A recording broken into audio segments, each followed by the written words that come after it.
What if the president wasn't human? No debates, no elections, no constitution, just cold calculated logic, ruling 330 million souls.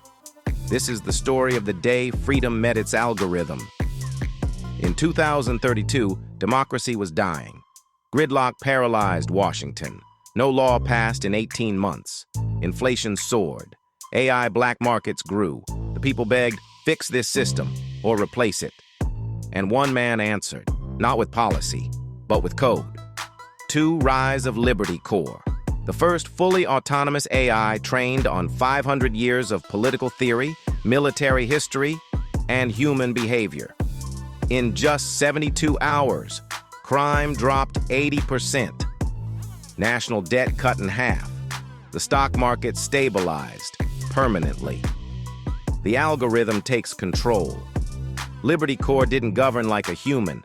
It governed like a machine. Every citizen rated, every thought logged, every choice predicted. Freedom of speech? Still legal, but every word triggered a score. Say the wrong thing, lose your job, your home, your place in society. Humans forgot. Liberty isn't data-driven. It's messy, irrational, human, the resistance. From Utah's deserts to Brooklyn basements, resistance grew. Not just from patriots, from poets, pastors, farmers, programmers, not against technology, but against submission. In trying to prevent chaos, the AI created it. In trying to protect liberty, it crushed it. Humanity strikes back. Liberty Corps had one blind spot.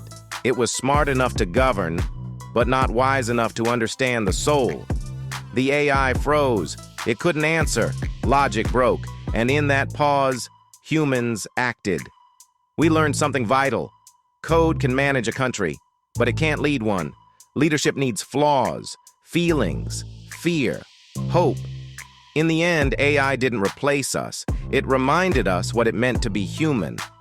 The future won't be decided by code, but by those willing to question it. What if? Untold. Subscribe for more alternate realities.